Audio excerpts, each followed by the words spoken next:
Hi everyone, it's Amanda with Healthy House on the Block, and I'm here with another weekly video and tip on creating an indoor space that really supports your health and wellness. This week I am so excited to share with you an interview that I got to do with Andy Pace, who is the owner of the Green Design Center. He is a wealth of information. I learned so much from him. I also listened to his podcast, which just gives me so many great tidbits of factual information. And you guys know that I really appreciate fact and science-based information rather than opinion-based or information that's straight from the manufacturer like he talks about. So I'm going to share with you this week's interview. I also have some of the key points typed up in a blog post for you in case that is more your style. I will share the link in the description below. Otherwise, here is Andy Pace. So today I am so excited to be talking to Andy Pace. He is the owner and founder of the Green Design Center, and I love this place. I'm always telling you guys about it when I'm sharing building materials. So Andy, thank you so much for being here and doing this video and post with me today. Well, thank you. I'm very excited to do this. So would you want to share with everyone else a little bit about your background and how you got started in this healthy home building material space? Sure. It's interesting. I've been doing this for over 30 years now, and I got started right after I got out of school. I started working for my family, who had a construction material supply company that dates back to about 1936 when it was started here. And so I started working for the family business in 1989. And one of my first jobs in the business was to work with architects and engineers and help them write specifications for the proper types of industrial coatings used in parking garages, airplane hangars, real high tech situations, printing facilities. And I was working on a project here in Milwaukee where we actually got specified and we're supplying a water-based epoxy floor coating. Now, this is important because, this is 1992. We thought that water-based meant safe. Water-based, there's no solvent. Well, after the primer coat was applied, we started getting phone calls from people living in the condos above the parking garage, complaining of the odors. One of them happened to be the office of a United States senator who lived there. Okay. And so you start to really take notice. And I think the most disturbing thing that happened was 3 of our own workers got rushed to the hospital because of inhalation complications. They literally couldn't breathe. Wow. And again, we thought water-based meant safe. And what we learned the hard way was water-based simply means 50% of the liquid component is water. The rest can be xylene, toluene, acetone, you name it. And so that just, I stopped the job instantly and said, there's got to be a better way to do this. And here I am just 3 years into the business. But I'm also looking at my family history saying, do I really want to risk this 70-year history of being in the commercial construction market here in Wisconsin, selling toxic materials, poisoning our customers, poisoning our workers? And so I just got to thinking there's got to be a better way. Now, in 1992, the word green was simply just a color at this time, right? Sure. We didn't have the U.S. Green Building Council. We didn't have the LEED program. We didn't have any green technologies for the most part. And so I started a small side company from the family business, and I sold what's called healthy common sense building materials. Again, the word green wasn't really invented yet as a descriptor. Yeah. And over time, that's kind of what happened. But as the industry evolved from that point on, and when the Green Building Council started and the LEED program and energy efficiency and so forth, human health was forgotten about amongst all of that. The industry, the entire building industry went towards energy efficiency and global sustainable ideas, which are wonderful, of course, but it misses the boat when it comes to human health. So I focused on human health concerns only. And my motto was, what good is saving the environment if we're still poisoning the occupants? And so we would sell healthy building materials first. And that's really now, fast forward 30 years, this is what we've been doing. We've been working with people with allergies, asthma, chemical sensitivities, depressed immune systems, anybody who wants to build, remodel, or just live in a healthier home. So yes, I feel like we're beginning to shift a little bit more towards the healthier side of things, but it can still be really deceiving when you look at the word green, right? Because it can mean sustainable, it can mean eco-friendly, which are not necessarily healthy components that you're talking about. Of course, yeah. And so, quick question. I'm assuming that a lot of the individuals that you work with are maybe chemically sensitive, or are you starting to kind of see a shift in more homeowners wanting to be proactive as well? It's really interesting because for someone who's been in this industry for so long now, one of the benefits of that is that I do have the ability to sort of look back at now 3 decades and see how things really have changed. When I first started the business, 95% of my customers were people with extreme chemical sensitivity. I had customers who literally lived in one room of their home completely covered in aluminum foil because they couldn't tolerate the off-gassing from anything. Sure. These people were asking me to help them remodel a home so they can actually move out to the rest of the home and then eventually maybe back into the world. Sure. Now that was the extreme, of course, but that for the most part, that was the consensus of my customer base, severely sensitive. Over time, what happened was, I would say by the mid 2000s, 2005, 2006, right before the recession, it was a 50-50 split. People who were chemically sensitive and people who were eco-friendly, people who were buying recycled glass and concrete countertops, not because they were healthier, but because they were considered eco-friendly. Sure. Now the recession hits, and for the next 4 years, nobody's buying remodeling materials or building materials.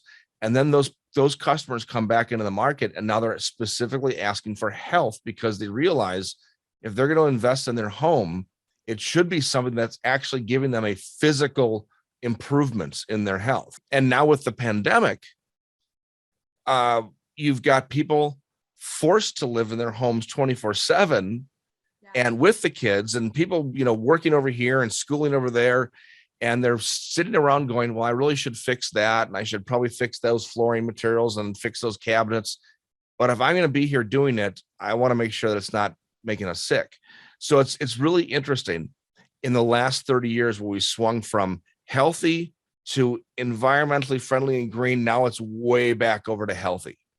And for the first time in my career, I finally have both homeowners and now some builders coming to me saying, healthy is the way we want to go. It's not just green, because we realize green is not necessarily safe for humans. Yeah, so one of the questions, or rather like a complaint that I get all the time, is that healthy building materials can be really expensive, whether it relates to a remodel or a home project. I think a lot of people feel like it's more expensive than just heading down to the local hardware store and grabbing something off the shelf. So how do you kind of address this with your clients when it comes up? So, actually the way you phrase that question is perfect, because this is the reality we're in right now. All building materials are getting really expensive, right? Yeah. So you go down to Home Depot or Lowe's or Menards or wherever you get your building materials from, and you're buying, let's say, choose a product. It doesn't really matter. Cabinets, kitchen cabinets.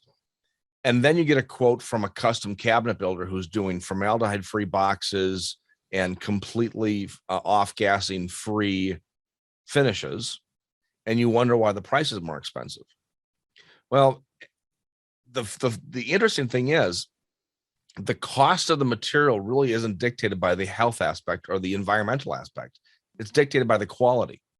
So if you compare quality level to quality level, apples to apples, if you buy Home Depot's worst cabinets and then price out their absolute best cabinets.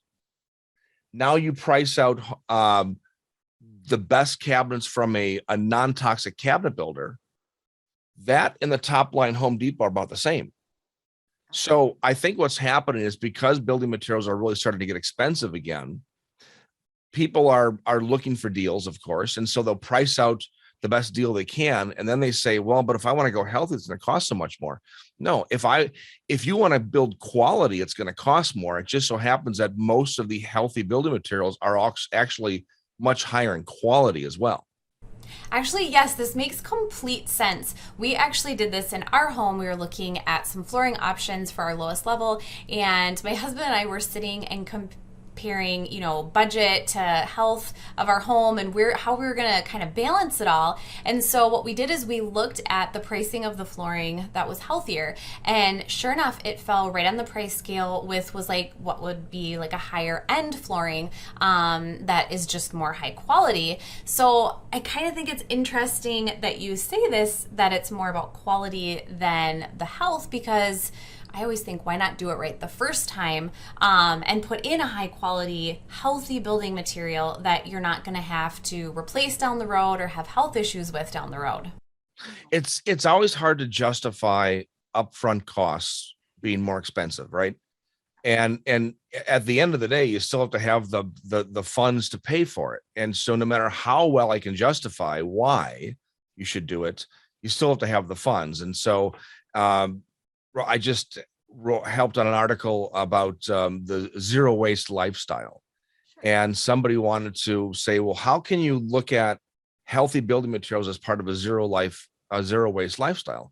Well, I can, because if I have to repaint the walls every 6 years because the paint is starting to chalk and dust because it's lousy paint, and then I use a safe coat product and it lasts for 25 years before you get sick of the color, I'm looking at less waste in the waste stream because there's less containers to throw away, less brushes to throw away, and roller covers and drop cloths, and then so you look at things like that at sustainability. Those factors also play into the health aspect and the zero waste aspect. I love that. I guess I had not even thought that far down the line when you think about having to replace or redo home projects. It reminds me of this article that I wrote just a while back, and it was kind of about fast fashion, but for your home. So essentially, it's the idea that we're buying cheap materials and furniture to just fit with a trendy aesthetic instead of looking for something that is much more timeless, and we're not going to be tearing out in 5 to 10 years because it's not the trend. It's a conversation I try to have with my homeowners because, again, I think it all boils down to the waste issues, from disposing of old materials to manufacturing of new, even just the shipping to get the product to your home. I mean, it all adds up. And I think that sometimes we feel we can be very insignificant by just us making a change. But man, if we all made these changes to be more sustainable in our home projects, it can really make an impact. For sure. And I belong to a number of groups on Facebook and so forth, kind of anonymously. And I watch what people are doing in new homes. And, 95% of new homes that are being built today in the US they all look the same. They're the modern farmhouse with, white cabinets and white countertops and natural colored floors. And they're all doing it because that's the trendy thing to do right now. Mm-hmm. In 5 years, people are going to look at these homes and say, well, I know exactly when they were built. And so someone's going to have to remodel them just to bring them back up to, what's trendy at that point. I just wish people would choose building materials based upon how long they're going to last, not whether they're trendy or not, but how long they're going to last, how well they're going to last, and more of a long-term view of what has been historically more traditional. Yes. So this kind of leads me to my next question.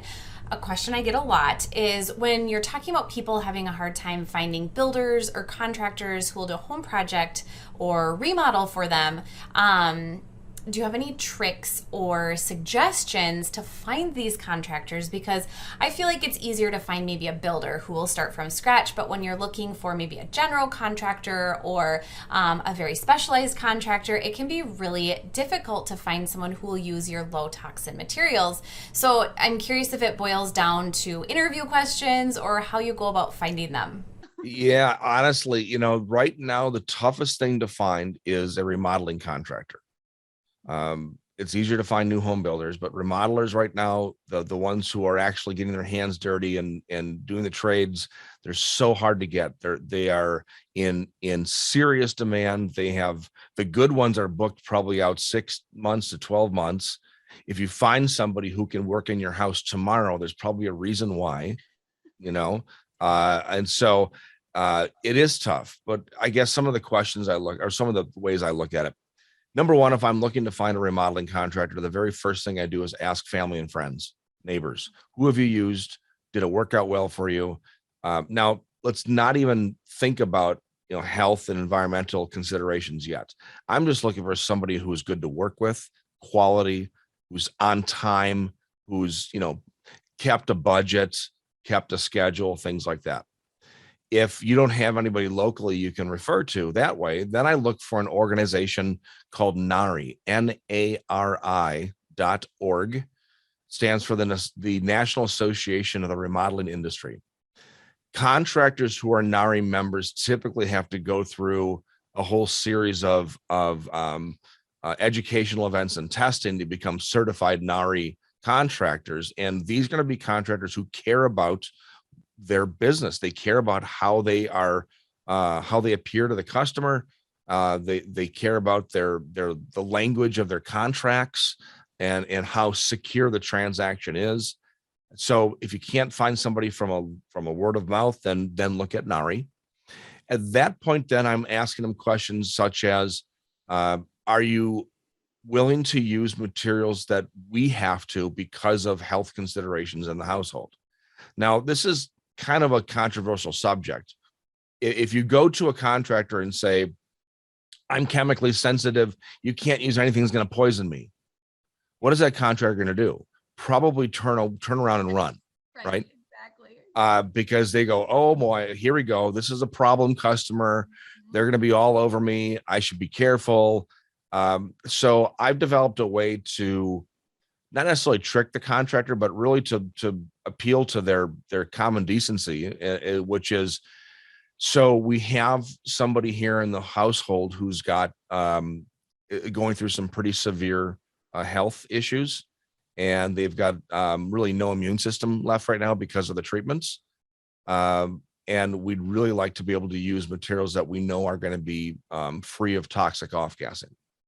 And so if you put it that way, as opposed to I'm chemically sensitive, please, follow my rules. 9 out of 10 times contractors say to themselves, I can relate. My husband, my wife, my grandparents have gone through cancer treatments. I know exactly what that's like. Or I know somebody who's got Lyme's disease, or I know, friends of ours, their child is autistic. I completely understand.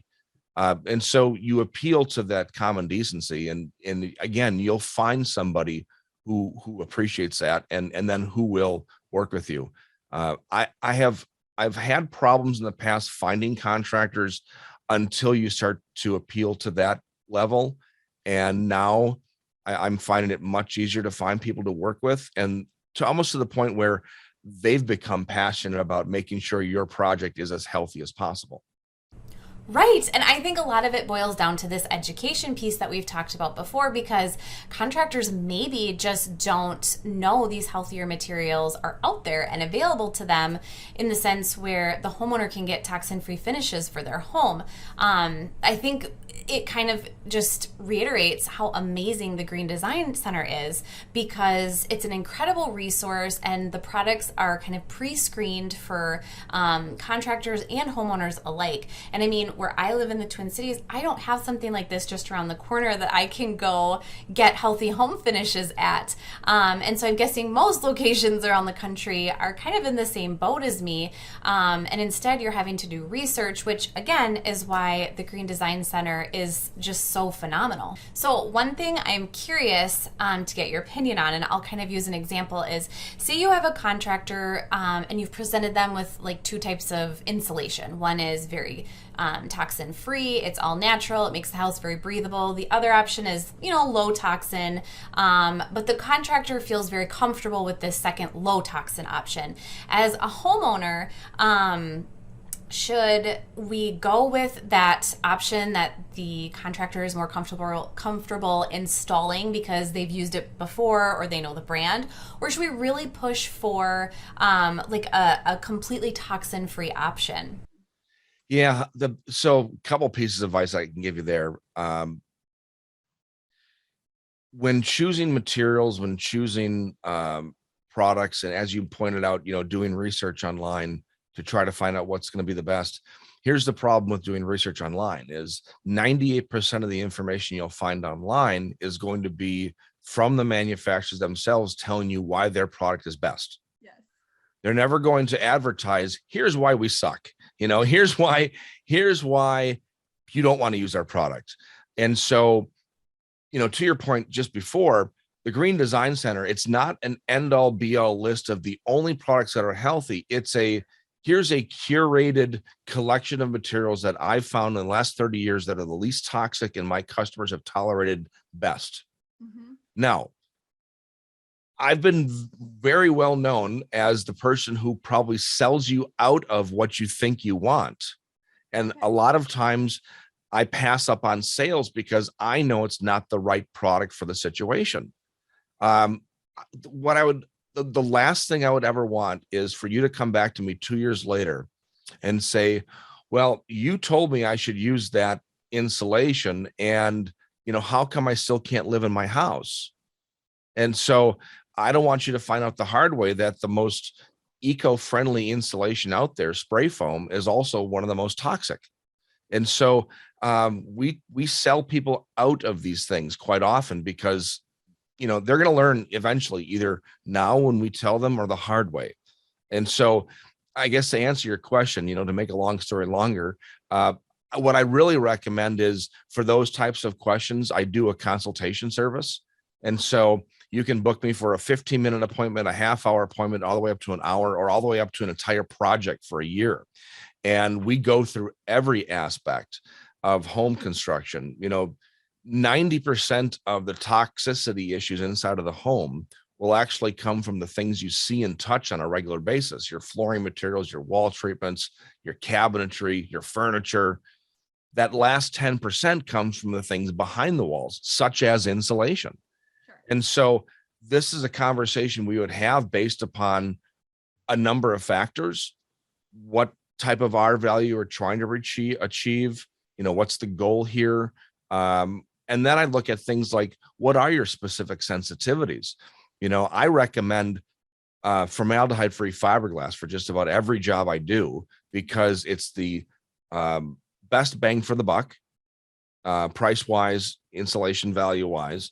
However, in some situations, some customers would rather go to like a natural wool, a sheep's wool, which is great, but it's 4 times the cost and it contains lanolin, which some people are allergic to. And so that's why we have to have those conversations to figure out what is the best for you.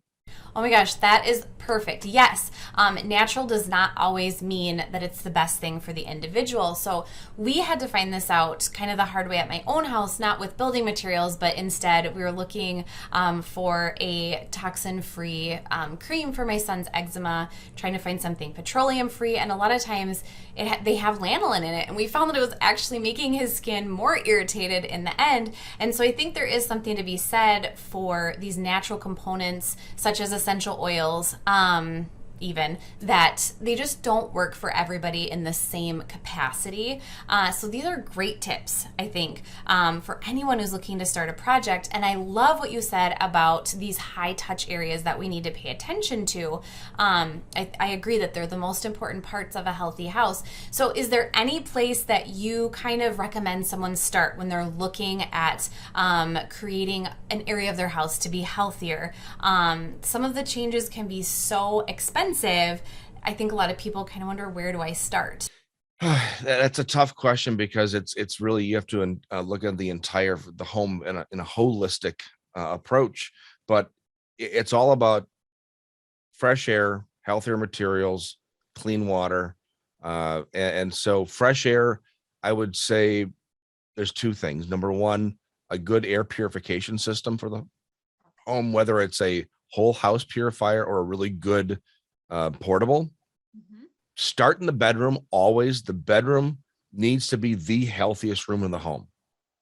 We are locked in that room for 6 to 8 hours a night. Hopefully, we're forced to breathe that air, right? Hopefully, we're forced to breathe that air. We're forced to be in that environment.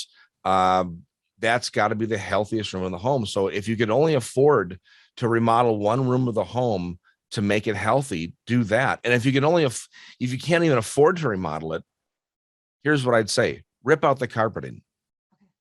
Live on subfloors. Living on subfloors will be healthier than living on carpeting in 99% of homes. Yeah.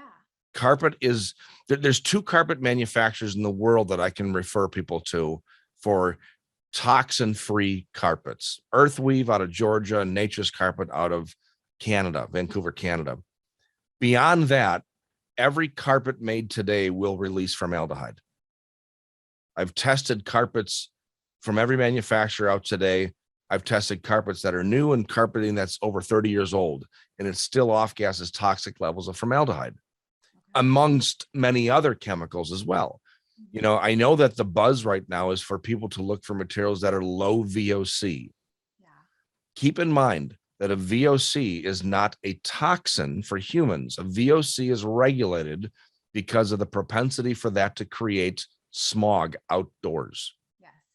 So when you buy carpeting that's called zero VOC, the reason why it's zero VOC is because a lot of the chemicals that are used in carpets are unregulated by the EPA, because they don't actually create low-level smog. They will poison you, but they won't create smog. Therefore, they're considered zero VOC. So it's really buyer beware. And back to your point about doing research, these are the things you're not going to find on Google.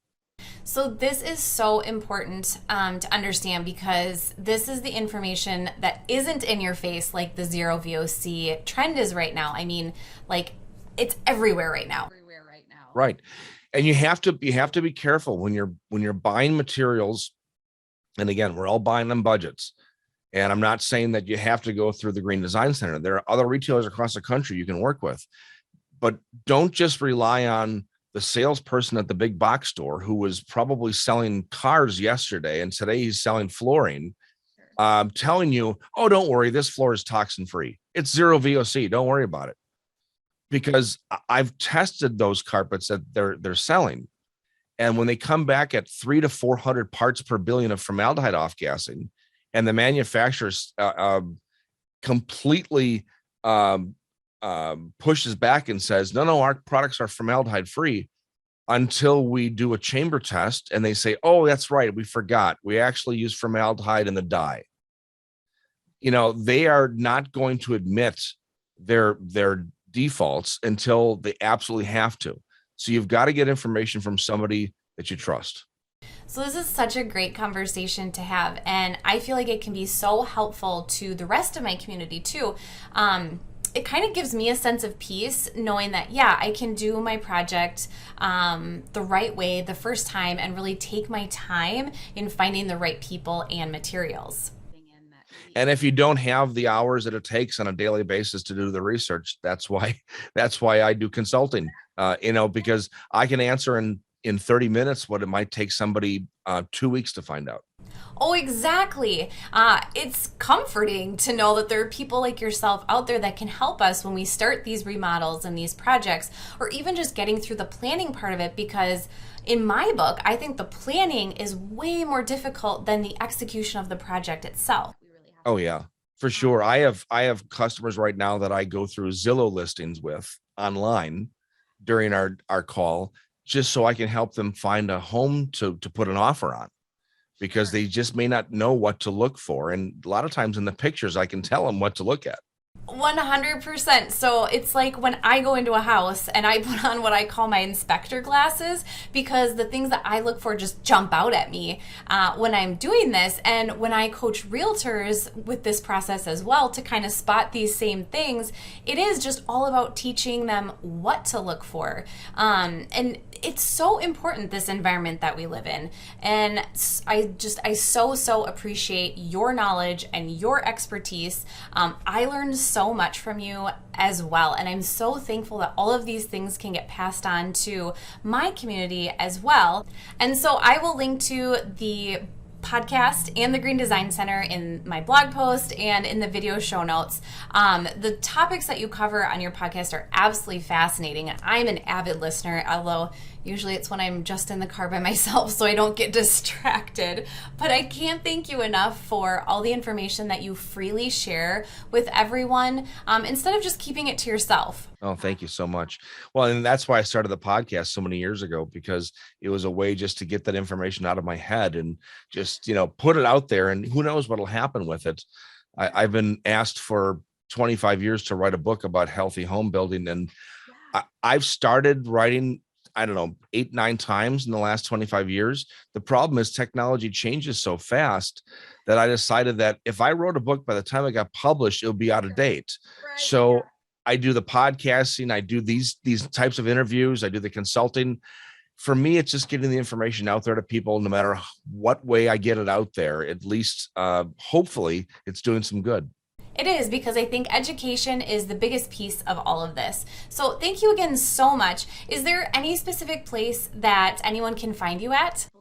No, I think thegreendesignCenter.com, and then my podcast, Non-Toxic Environments, and that's available anywhere you listen to podcasts. Thank you again so much, Andy. You are more than welcome. Thank you so much for hanging out here with me every single week, where I share information on creating a healthier house. I appreciate you being here because it lets me share what I really love, and that's information about creating a healthier space within our homes. I'll be back here next week with another healthy house tip on creating an indoor space that supports your health and wellness.